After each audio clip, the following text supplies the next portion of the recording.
People always ask how I balance my family life with 400 shows a year. I'm just doing what I love with the people I love. It's my magic life.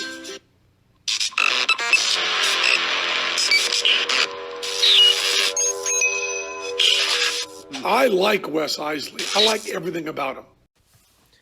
All right, today's guest is known all over the world. He's known as a mentalist, a mind reader, a creator of marketed magic and mind reading effects. But he's probably most known for his work with metal. This dude doesn't just bend metal, he creates works of art with forks, and sometimes even destroys them. Today's guest is none other than Morgan Strebler. What's up, buddy? How are you? Hey, I'm good, man. How you doing? I'm doing good. I told my wife I was going to have you on, and she's like, well, tell me about him. Tell me about him. And I brought her up in my magic room, and I showed her forks that are on display in my room from me practicing liquid metal. Boy, that's awesome. 12 years ago. I mean, they're still on display because it's, you know, and I have a shoebox full of forks to practice with that. I did it in my restaurant gigs for a while, but with my restaurants, I always had to keep coming up with new stuff. So if I did the same thing over and over, all right, we saw the fork thing. Show me something new. So it's one of those things that ended up being on the back burner. But now talking to you, and I found your Penguin lecture. I had it downloaded. Now I'm all into Morgan Strebler now. So I need to get back into liquid metal, man. I love it. Oh, wow. I appreciate that. Thank you, dude. I'm really humbled. So cover of Street Magic magazine. Cover of Vanish magazine, and I told you in our first talk, I mean, you made this big splash with all of those, and then in my world, you disappeared. I haven't seen you, but you've been busy. You've been creating all kinds of magic. Yeah, I've been creating. I've just been a little more low-key. Okay. But I've been creating, and right now my son, I'm producing under my own label, Liquid Metal Productions, and my son's shooting it, and he's directing and doing all the editing on my products now. Oh, that's cool, man. Yeah, that just started not too long ago. He's actually done the Molten video for the new release. Pre-orders tomorrow. Now, I'm a couple years older than you. My kid's 1.5. How old is your kid?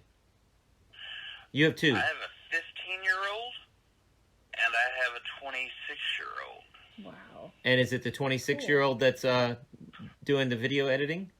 And No, the young one. oh, wow. That's awesome. That's great. He makes films. I mean, he's extremely talented. He wants to go to film school when he graduates high school and be a director one day. That's awesome. And I can see his work on your Molten commercial? You can see his work on the new Molten one. Okay. All right. Well, I'll check that out. The old one was actually, the trick's been out before. It was originally published about 10 years ago. When I was still living in Las Vegas, actually, it came out. It took me a long time to come up with this effect. Have you seen the trailer for it? I have. I saw the Okay. Vegas trailer. I saw the old trailer. Yeah. Okay. Okay, so it took so long to come up with to make it consistent. That was the real key, consistency. So I got it, my wife and I, rather, I'm not going to take the credit because it was my wife and I came up with an exact science, and it took forever. We filled notebooks up trying to get this done, and we finally got it. And I had the price point too low. It was at $80. And even though that thing's expensive, there's a lot of costs that go into this trick. And the packaging and from the packaging to just the labor and the cost of buying all the Coronas and pouring them out, and, you know. I'm sure you're pouring them out. You're pouring them into a pitcher. Yeah. Taco Tuesday, man. No, so we gotta tell everybody. We gotta tell everybody what it is. So Molten is. What it is you borrow a bottle from a spectator. It can legitimately be a borrowed bottle from a spectator. Some magic happens, and you have them rub their finger on it, and the neck of the bottle bends over. And then you bring your hand down and you bend the bottle, and you can see like you're just totally melted the bottle with your hands. So it's a bending bottle effect.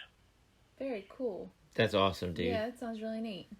So, today we're filming this 2 days before it comes out, before this episode comes out.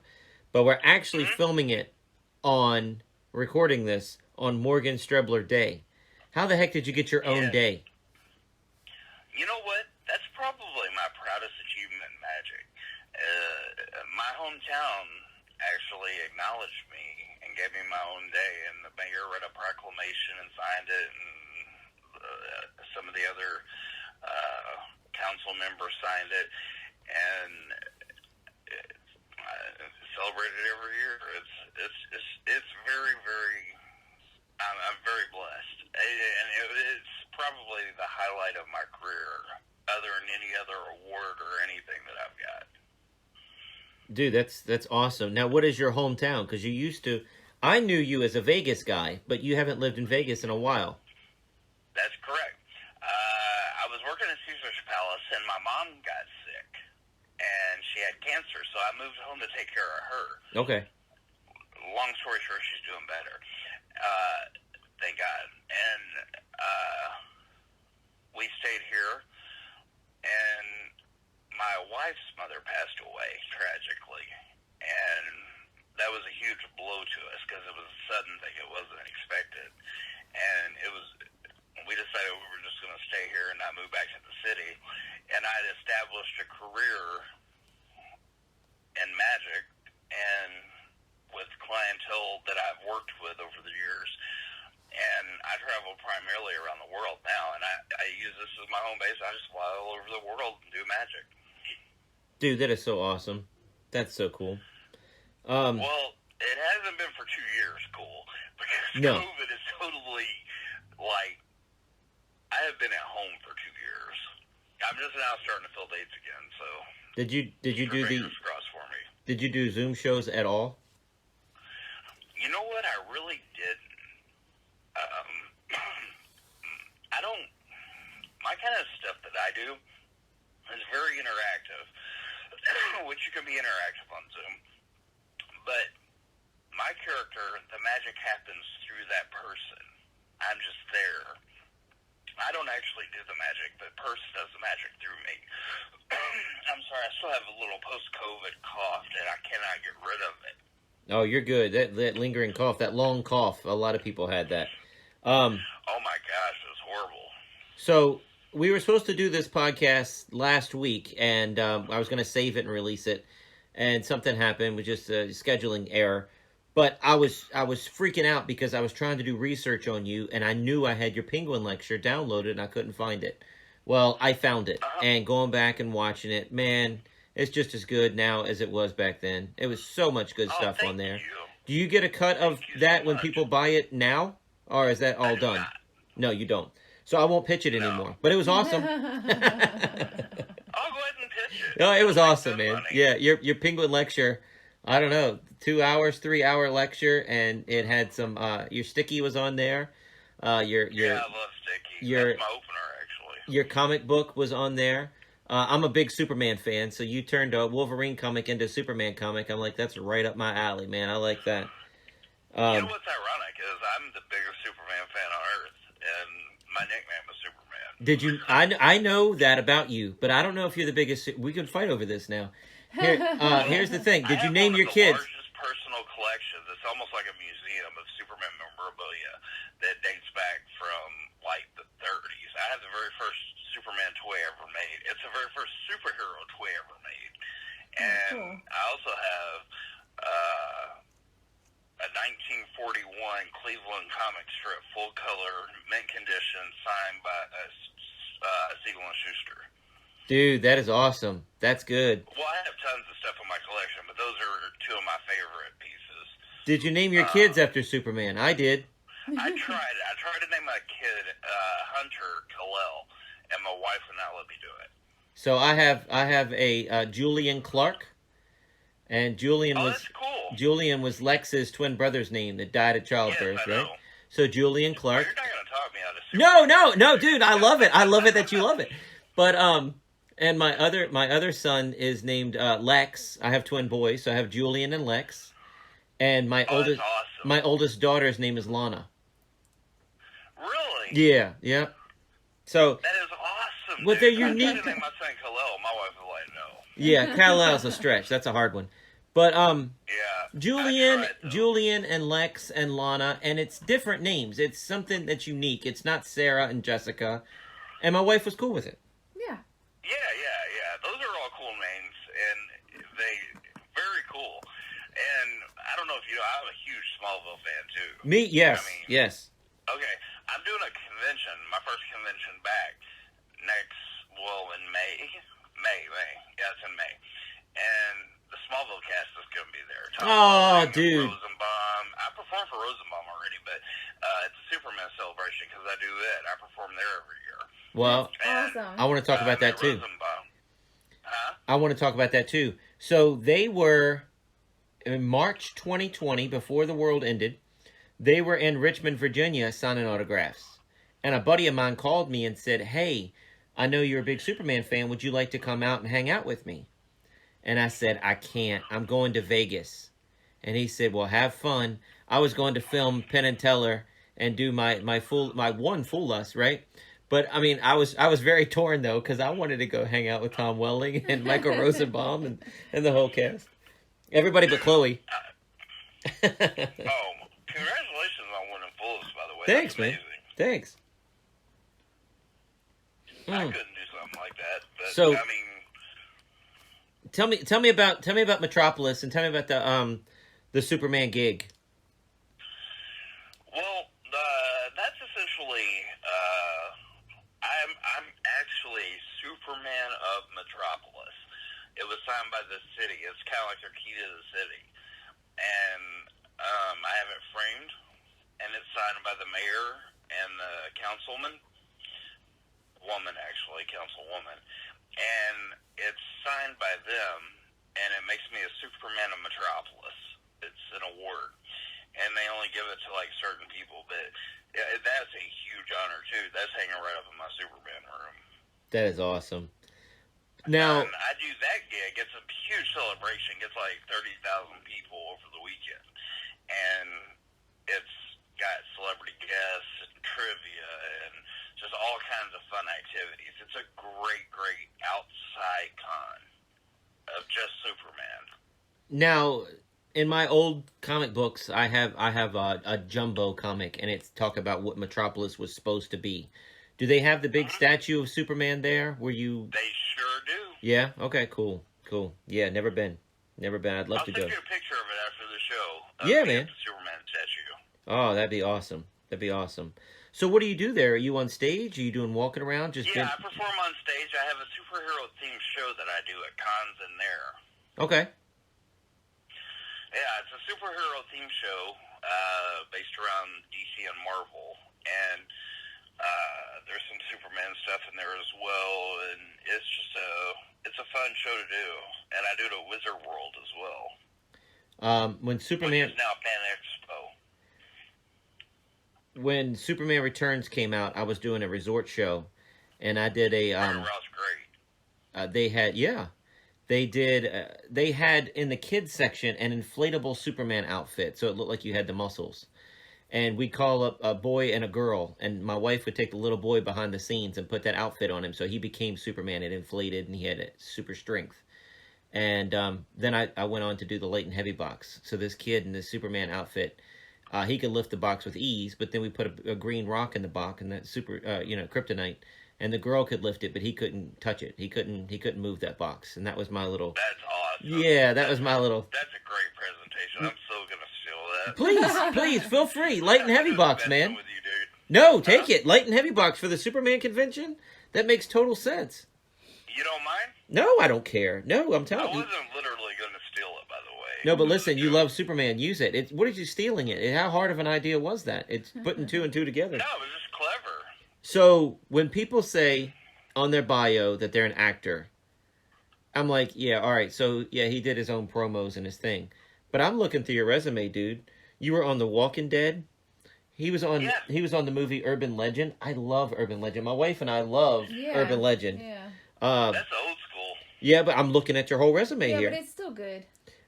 Young and Restless, Guiding Light. I couldn't tell you anything about it, but that's cool that you were on it. That was my younger days. Nash Bridges. I've heard of it, but I know of it. The Mexican. Was that a movie or a TV show? It was a movie with Julia Roberts and Brad Pitt. I never saw that.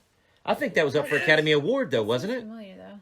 I'm not sure, actually. I don't remember. Law and Order, Criminal Intent. Natalie probably saw you in that. And I really want to see the episode of Sesame Street with you in it. Were you bending metal? No, I was a little kid. Oh. What were you doing? Do you remember? I was hanging out with the puppets. One of the kids. Huh? So where was that filmed at? I think Chicago. I don't remember. I was so young when I did it. My dad actually got me the gig because he owned his own cable, like, empire. Literally, when I say empire, I'm talking empire. He built it from the ground up. He was the first person, his company was rather the first company to ever bundle services together, like cable, internet, and phone. Wow. He was, yeah. So it was revolutionary, and he actually did that for me. Wow, that's awesome, man. So, so tell me. I just remember Big Bird scared me. No. Well, he's huge. He's like what, 12 feet tall? Yeah, he's big. He's big. He's a big bird. Even bigger than that when I was little. What's your favorite memory from all these different roles?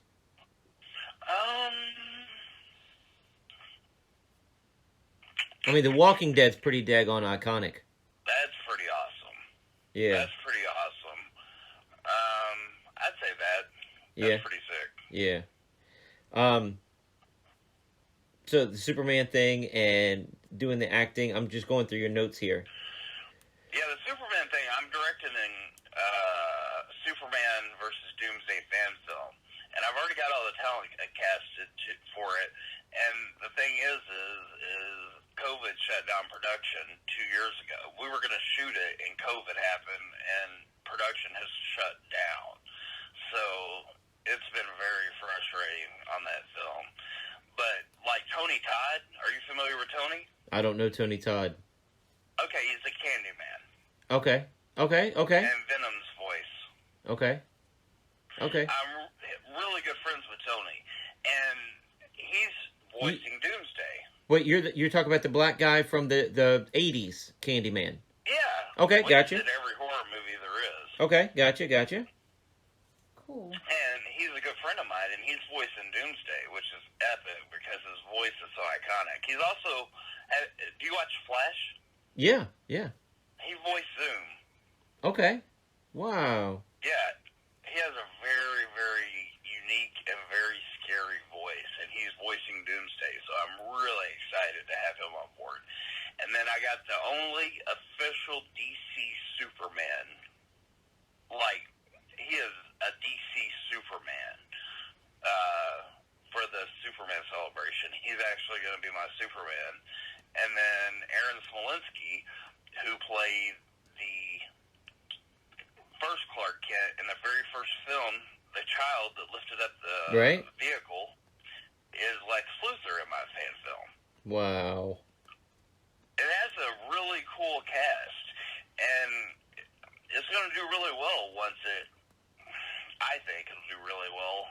I mean, once it comes to fruition, I mean, it's just, everything's still shut down, and it's hard to do anything.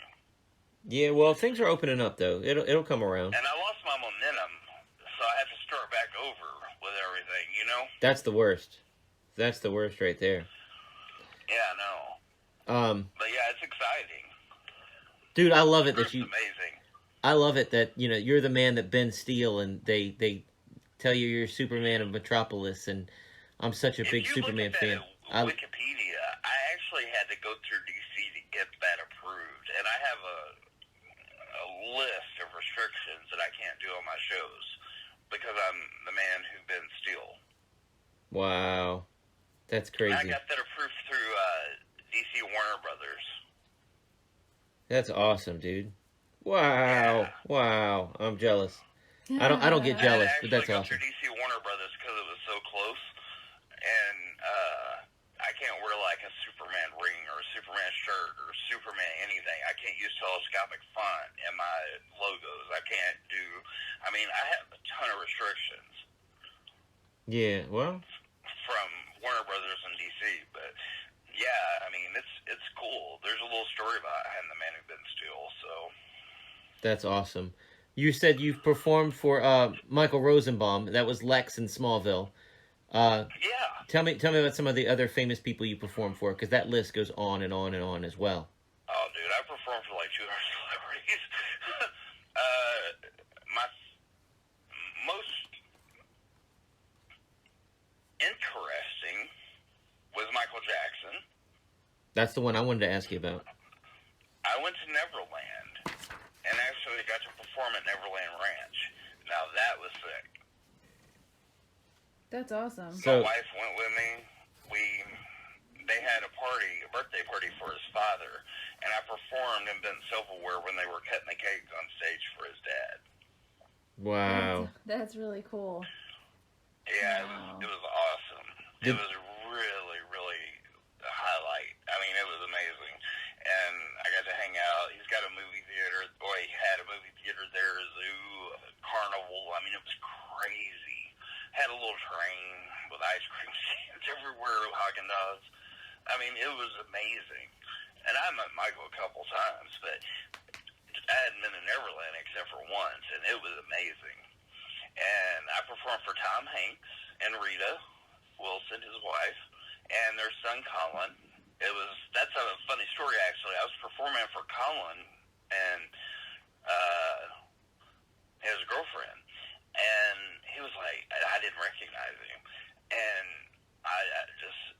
it was my Bellagio gig that I did at Caramel for 4 years, and I didn't recognize him. He was like, dude, you're amazing. You're better than David Blaine. And I was like, oh, thanks.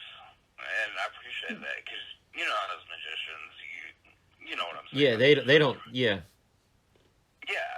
I'm like, I don't care if I'm better than anybody, really, because I don't think I'm that good. I just try to connect with people, you know? In that minute, you were better. Yeah. Yeah.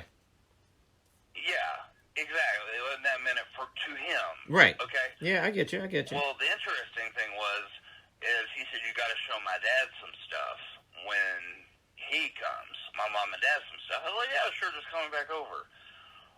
And he said, Morgan, and he called me over. And I seen his dad was Tom Hanks and his mom was Rita Wilson.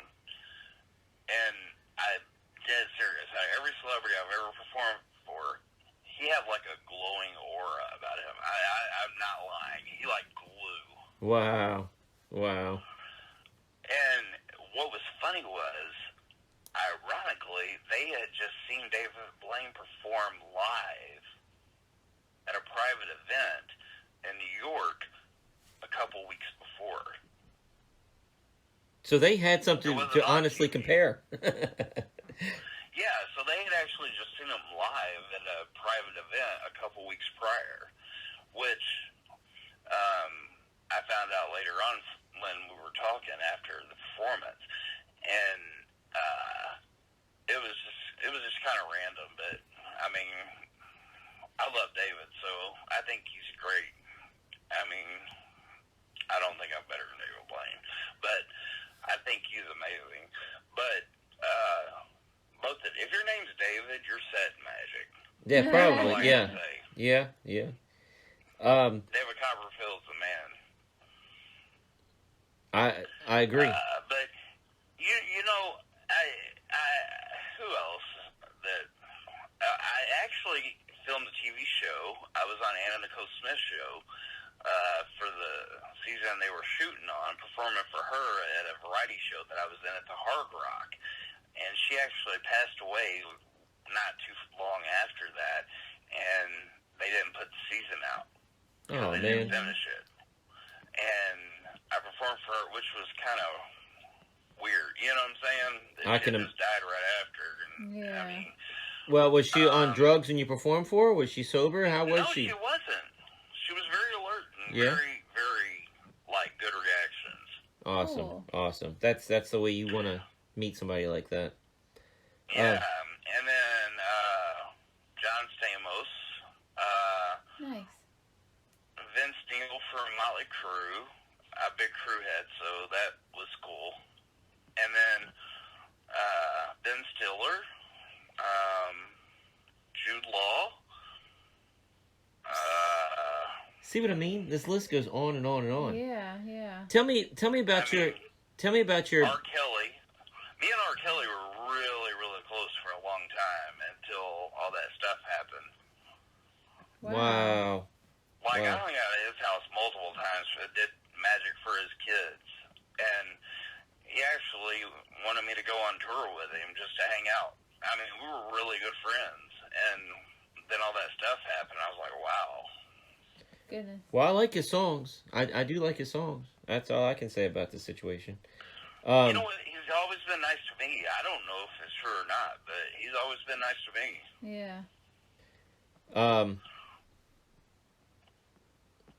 I mean, totally the list blown. goes on. I mean, literally, the list goes on for, I have to look to check sometimes because I forgot. There's been like 200 literally. Oh, that's all right. So what? Tell me about your Bellagio gig. Were you just roaming the halls? Were you hired to do close-up? Were you doing a stage show? What was the Bellagio I worked gig? in a lounge as a very, very... Oh, Priscilla Presley was a good friend of mine, too, at the time. And she used to come in every time she was in Vegas and watch me. I was in the Bellagio at a ultra lounge called Caramel. And at Caramel, I would walk around and entertain the VIP guests. And I would just do magic for them. That was my gig. And it was really, really good money. So I stayed there for like 4 or 5 years. And it was amazing. After that, I went to Caesar's Palace. But while I was at Bellagio, I was also working at a variety show at the Hard Rock. Well, that's where I got to meet all these celebrities, was in the clubs while I was performing. And in the Ultra Lounge at Bellagio, because they all come there. Oh, Jason Biggs from American Pie. He was awesome. Yeah. I sat down with him most of the night, actually, and hung out with him. He seems like he's really down to earth. Oh, he was. He was actually there with his high school friends. Wow. It was amazing. He actually wanted a picture. I was like, okay. Send it to me. Send it to me. Yeah, I was like, can I get a picture? Yeah, send it to me. Yeah, and I don't know. He was really cool. But interesting thing was like Priscilla came in, or not.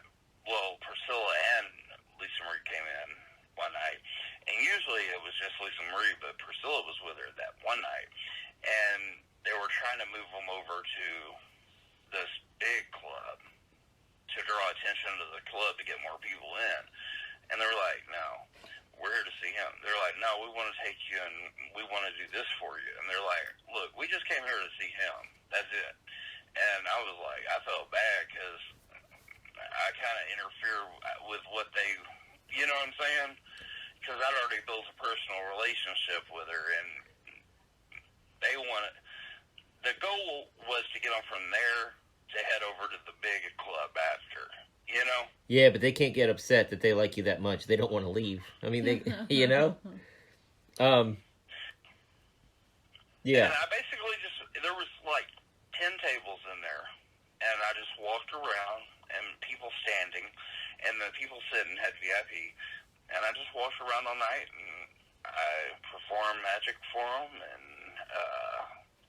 mentalism, and essentially, that's what happened. And I came up with a host system for nightclubs. I was eventually working the biggest nightclub in Vegas at one time called Pure, and that's where I left my career. And I was making close to $500,000 a year there doing just VIP magic. Wow. That's awesome. But I come up with a system that's like a literal system of how it would be done. And I'll tell you the system if you got time. We have time. This may actually help people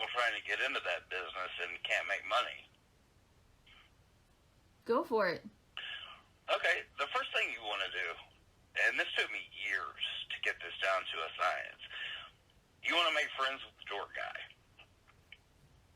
Okay. The door guy can do some amazing things for you. First of all, the door guy can switch IDs with a friend and a friend. You can do a license transpo without touching it. That's or them funny. taking it out of their pocket. Just one impossible thing that you can do. Plus, not only that, I cut in my tips with him. So I paid him a percentage a night, and he did all this work for me. He would say, hold on, I got to check your ID. Something's wrong. Or, I need to get this authenticated with the light or whatever. I don't know what he did because I didn't work out front. But he would give me a picture of their ID and he'd send it to me. And I had all this pre-show information. Wow. That's great. Yeah.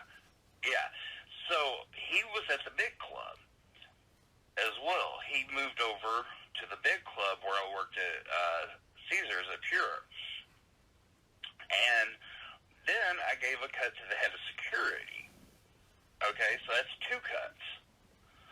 But I started making big money from this, so it was way worth it. What he did was, there was 175 VIP tables. Okay? Mm-hmm. Every security VIP host wore a headset. And I wore a headset. And what he would do is, because he was getting a cut, he would have them say, you know what, we got a special guy in here tonight. He's a real tricky. He's world famous, and he doesn't come in much. But I might, if you take good care of him and hook him up, be able to have him come over and do some magic for you tonight. So they would set it up so I never went in cold. That's And good. they knew to tip big because it was something they were doing specially just for them. And I know that sounds so mean, but No, Eugene Berger used to have people order him off the menu. He would just sit in the corner until they said, we'd like to see the magician. They'd order him off the menu and send him over. So, I mean, he wouldn't have to go and approach cold tables. It totally makes sense. yeah, so I had all these VIP hosts doing all this for me. And then my earpiece, I had an earpiece. I would hear, Morgan, we need you at table 138. And I was like, Jim, or whatever, I'll be there as soon as I finish up. So I'd start wrapping up with these people. And then I'd head to that table. And then they just keep calling numbers out of different tables. And I'd go to those tables that were set up and ready for me. And I was making almost $500,000 a year. Wow, that's amazing, dude. Now, is that where you broke in your liquid metal spoon bending, fork bending? Was that prior to Vegas, or? No, I created that. It's been forever, but it was in Vegas when I created it. I created it when I was like 23, I think. Okay. And I'm old now, so I ain't gonna say how old, but. Well, I'm 2 years older than you, so you're not old. But go ahead. Okay, cool. Thank you. I think it's on Wikipedia anyway, how old I am, so. And I'm 45. I came out when I was 23, so. It came out in, I think, 2003. It doesn't seem like that long ago, but it came out in 2003, I think. It did, because I did FISM in 2006 in Sweden. So, yeah, it was 2003 it came out. Well, I thought you were 40. And- I thought you were 42. I'm 44. So you got me by 1 year. All right. That's all right. Yeah, I'm 45. And I perfected that. Basically, that came about. I'll tell you how that came about, actually. It's an interesting story, and there's something symbolic about the way the fork looks at the end if you want to hear it. Got time for a quick story. I got them on display right here, so go for it. Okay. So I met with an agent when I first moved to Vegas. I had this huge, massive illusion show. I got a multi-million-dollar show. Still do. It's a warehouse I built here in Missouri. And it's like semis and stuff. I mean, it's huge. I started off as an illusionist. Well, the market fell out in like 2004, I believe. And I was like, I've got to find something to make some money because I can't do illusions anymore. And I decided to meet with an agent, or my agent at the she said, you know what? If you really want to make it in Vegas, you got to do something different, something unique, something that nobody else is doing, something that you will be known for, and then you will work Vegas. So I went home, took her advice, and I decided, I watched The Matrix, like, not too long before that. So I was like, you know what, I'm going to play around with some spoons. Well, I didn't really care for the spoons, so I grabbed forks. And I was like, So I bought a bunch of forks from, like, Walmart. And I bent the forks a whole bunch of different ways until I found a design I liked. And I was like, you know what? Scratch it. I'm going to make it look like me. So the bend where all the time's been is my hair. The corkscrew's my neck. And then the L-shaped bend is me sitting down in a chair. Oh, That's funny. Cool. I like that. Yeah. So that's what the fork is, the visual of the fork. And I started doing it, and I got noticed quite a bit of attention from it. And that's how I got the gigs. It all led from Liquid, honestly. That's Well, cool. well, tell me about Liquid Metal 2. Liquid Metal 2, in my opinion, is a stage act. And I tried to shoot it as a stage act, but they wanted to do it on the street. I knew it would fail on the street. I knew 100% it would fail on the street because it's not a street routine. It's a theatrical piece with music, which you've never seen. Okay. I mean, seriously, it was a theatrical piece with music. I did it at the castle, and people loved it. And it had music, and it had choreography, and it had all kinds of really cool stuff to it. And, like, I'd give someone a glass, and they would walk around, and they would, Liquid Metal 2 this is all part of Liquid Metal 2. Some of them never even made the DVD because it just wouldn't work on the street. Like, I'd give someone a glass and have them go around the audience, random person, and they would just have coins put in the glass at random, like 30 or 40 coins, 50 coins, whatever. And I'd have that person that'd sit down in a chair and then put their hands, one on top, one on bottom, turn it sideways, and shake it back and forth. Now what I want you to do is pop it up and down like popcorn, up and down fast. Each and every coin in the glass is going to start to bend. Every coin starts bending in the glass visually, and then they're all bent. Wow. And then it had the shadow stuff in it, and it had, I mean, all the breaks that you see on Liquid Metal 2 was all choreographed to music. So every one of them, it threw my rhythm off. And the DVD, I'm not proud of it. It's probably my least favorite DVD. And the reason being is it's not the routine that I wanted to put out. And it was just, they wanted street, because street was hot at the time, but this wasn't a street routine. So I'm not proud of that one. What about Liquid Killer? That's your third DVD. Love it. Now, what's the difference? I actually love it. It's a different routine. You don't end with the art piece. You end with it broken, correct? No, it's an art piece too. Okay. It's just a different art piece. Okay. And it doesn't have the corkscrew in it, so it's easier than Liquid for a lot of people. In all honesty, I like it as good as Liquid. I actually, whichever one I feel I perform, but it gives me an alternative to Liquid Metal, which I didn't have before. And it's equally as strong reaction-wise to the audience as Liquid Metal, which I like. Well, It gets the same reactions as Liquid. A lot of people, I don't know if they bought it or didn't, but I don't keep up with that because, I mean... I think a lot of people bought Liquid Metal. I was at a convention recently, and a friend was bending forks, and someone said, man, I'd never seen anyone do that. I mean, Uri Geller, I know he does that, but I've never seen anyone do it as great as you. And I'm like, have you never seen the Liquid Metal DVD? And I was telling him all about you, and it was pretty funny. But I'm still telling people to buy that DVD, because if you want to learn, it's a great DVD. So I'm on we're talking about your releases now. Tell me about DOA, because my wife doesn't know any of this. So Pretend Okay, like she's the DOA. listeners. She doesn't know DOA. What is DOA? I've pulled Dead on doctors. Dead on I've pulled arrival. Nurses. I've pulled doctors and I've pulled nurses with it. It is my favorite pulse stop there is. Do you have DOA? I do not. And here's the thing. I mean, I'm going to send it to you after the show. I know a pulse stop. Well, God bless you. Thank you. I know a pulse stop, but when you stop a spectator's pulse, now you got me. And they're doing it. I have no idea. You They're got me. doing it. Yeah, I don't know.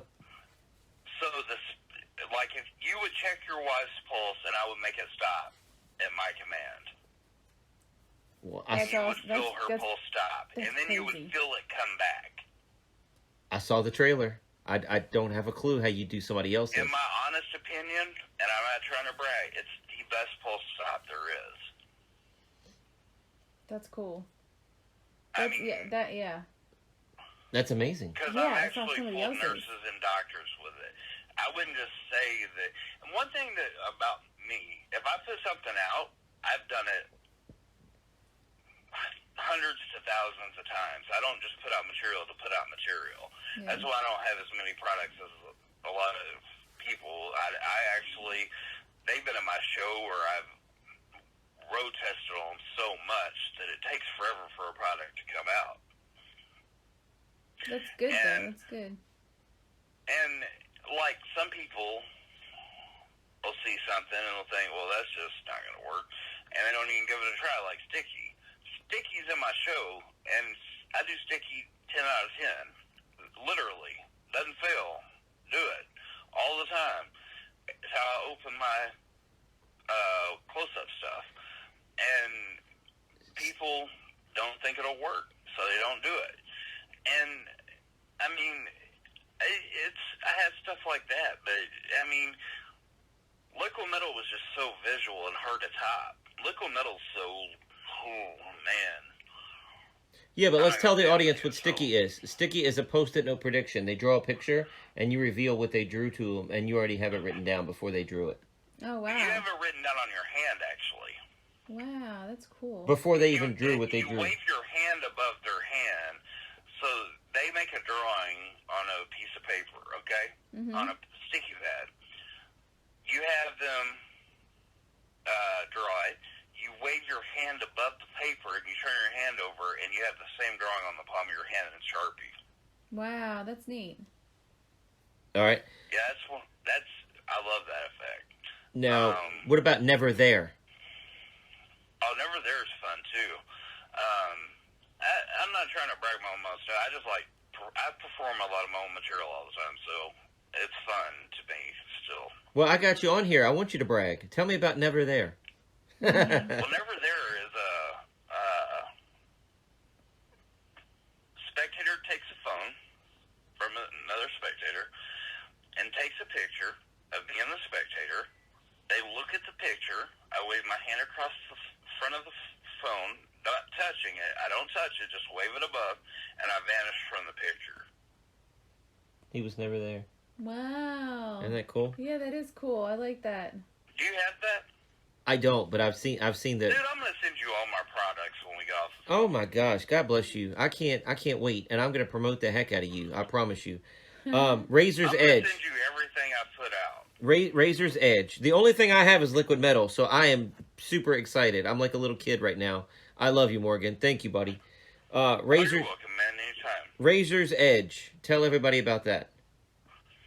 Razor's Edge is a Russian roulette with a razor blade and 5 shoestrings. And you have spectators pull the shoestrings one by one, and you're left with one shoestring left in your hand and the razor blades on it. Oh. Only one shoestring has the razor blade tied to it, Yeah, and you actually And tie they're it on playing- before. and they're playing Russian roulette. By pulling it out of your hand. Yeah, That'd be good around and he's Halloween. like, that's my moneymaker. I hope you use your intuition. Don't pull the wrong string. That's my moneymaker. You'll Yeah. rip my hand apart. Yeah.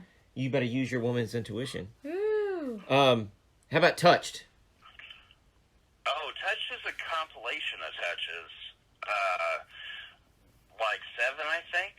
Like one of them, I have you make a paper rose, or you make a paper rose, and then I put it up to a female's, I have her close her eyes, I hand you a real rose, and I have the spectator, I make a paper rose while her eyes are closed, and I'm talking to her, and I tell her I want her to keep track of any sensations, feelings, sounds, smells, touches, anything that she happens to experience, and I want her to say it as soon as she experiences it. And I put the paper rose up there at the same time you're smelling it, and she smells the rose on the paper, like through the paper towel. She smells the actual rose. Well, and the rose has no smell. I mean, the paper doesn't have any smell because he Right. hands it to the other guy, and he's like, "It's paper. It doesn't You smell can like a borrow rose." the paper. Yeah. Yeah. Yeah. Cool. And then another one on there is called blow. It's probably my favorite. It's where you turn your back to an audience member and you blow on someone's hand, and they feel you blow on them, and their eyes are closed, and they say, "I felt somebody blow on me instantly." I mean, they say it the second I'm doing it when my back turned to them. Yeah, that one's got me too, because then you blow on their hand and you say, "Is this what you felt?" So it's not like you brushed their hand or did another magic trick. I don't want to reveal secrets, but they felt you blow on their hand. So it's not like, that blows me away. I don't have a clue. And then I do a real-time touch. Blow's real-time. Blow's real-time. The rose is real-time. And I do another real-time with the eyes open. Both eyes open. I have a spectator stand with their hands out, and a spectator opposite of them standing with both hands out. So they're facing each other with both hands towards each other.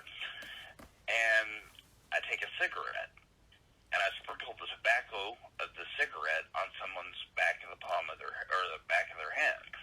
And the person feels it simultaneously as they're looking in their eyes. They can feel the tobacco hitting their hand. Wow. Wow. And I'm standing 4 feet away from them, so, and they're feeling like literally, so it's not psychological. Yeah. Yeah, That's cool. I hadn't seen that one. Yeah, that's wild. And then there's some close touches and like guarded. I created for a magician for adult gentlemen's club, and it's a way you can. I don't use it to touch a woman's breast, but he wanted it that way, and basically you can touch the bouncer across the chest, and the woman feels it. Huh. And he's guarding her the entire time, standing in front of her. Yes, I did see that one. Did you do that on the Penguin lecture? No. No, I did it on the trailer that we've touched. Okay, all right, I did do see it that. around the neck area because I'm married and I don't flirt with women. Yeah. So, Well, Yeah, you don't want to get in trouble. So I know that you have a deal that we talked about beforehand that you're going to extend to our podcast listeners, and yeah, I'll be willing to do that. You've all been right, good to me, so I'll do that for you. so tell us what's in the I deal. wasn't going to, but if you'd make a post about it tonight, the reason I'm extending it because I don't want people to think I'm just trying to milk people for money because I'm not. I'm begging you. I'm asking you to do it because we were supposed to film this last week, so it would have been out in time for Morgan Strebler Day. But go ahead. Okay. So Is there any way that you can make a post on Facebook and a post on Instagram? dude, I also the deal's going to be extended due to your podcast. I also have a Facebook group called Magicians, and I have 15,000 magicians on there. Would you like me to post it on there as well? That would be excellent. Could you? Yeah. Absolutely. I'd love to. It's why I do it. I put different videos up every single day. Actually, I think one of your videos went out tonight, like at 8 p.m. my time. It was just it was you performing for FISM. That performance I put up tonight. So I had. That was a FISM TV show. Yeah, actually. yeah. So if they haven't seen that, guys, it's a free Facebook group. It's just called Magicians. It's white letters on a bookshelf, and you can find it. It's free to join the group. I'll put out 2 videos a day, magic, entertainment, news, and I pass deals along like this to help my friends out. So what's in the package? Well, right now, in the package, it's ridiculous, actually. but it's for Morgan Strebler Day, so I wanted to celebrate with my friends and fans, and I'm giving away a free Molten and 2 refill bottles. Now, Molten will come out, your podcast will come out when? Wednesday. So I will extend the deal until Wednesday at 12 a.m. Central Standard Time. Okay? Nice. And what they get is essentially all of my products digitally that I've ever put out, digitally, and I'll send them to them via email as soon as they send the balance over, the money over. And for shipping only, because I can't be out the money on shipping of the bottles, because I'm giving it away for free, you're getting a free Molten and 2 free refill bottles. Now, what's cool about this is that's more $100 plus $20 shipping domestic and international's $40 shipping. So you're either paying $120 or $140 depending on where you live. Total. You get all my products plus Molten free.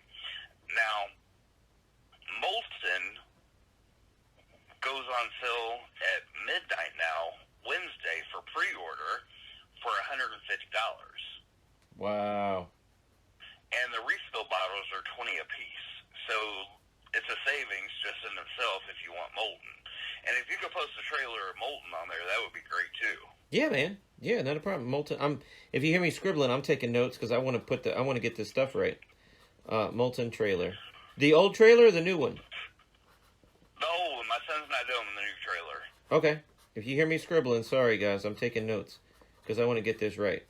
So you're gonna get all of your products, digital downloads. You're gonna get Molten and 2 refill bottles. Molten and 2 refills is $150 by itself, correct?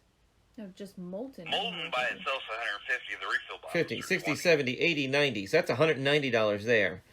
Just on Molten, not counting the other products. And Right. man, I don't know. Razor's Edge has to be $40 product. I mean, You're getting a deal. Ice Cold's in there too, the book and the DVD.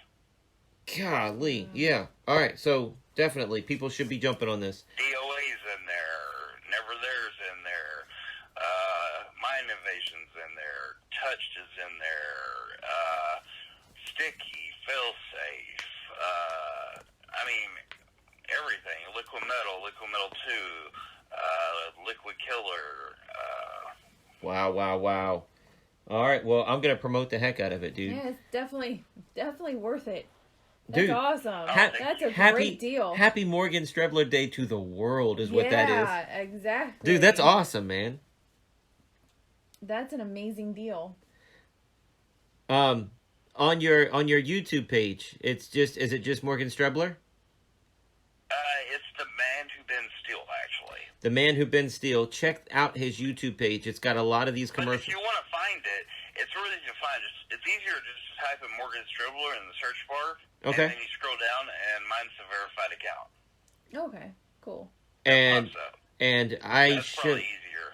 I showed my wife and daughter the pizza delivery prank that you did. Yeah. That was a TV show, actually, that I directed for overseas. It was a hidden camera show. And the one take, that was a different take. That was the original take. The original take, the dude backed it to our electric box, the greenhouse box, whatever that is. Right? And he took off running. He cried in the house and told me to keep the food for free. It was a Chinese order. And I grabbed the knife. I was like, here, let me get your tip. And I grabbed his hand. He's like, don't keep for free. And, like, he literally started crying, ran out of the house, backed into the generator. And then my guy outside, the production manager, had to jump on his car to tell him it was an illusion show. Wow. Camera. And they asked if he signed the release, and he refused. So we got the pizza guy on the second run. Well, dude, I mean, if anybody watches that, you can see why somebody would freak out and be crying. Yeah. You sawed somebody in half, and you asked to order a pizza, and you're like, hey, can you help me clean this up and take it to the trash?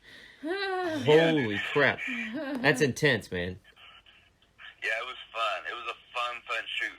And in the background, you can hear Hunter when he's a baby in that video, and he's crying. There's like one little cry in the video, and you can hear Hunter upstairs crying. Isn't that funny? As parents, we hear that cry, and we're like, man, if that wasn't there, that would...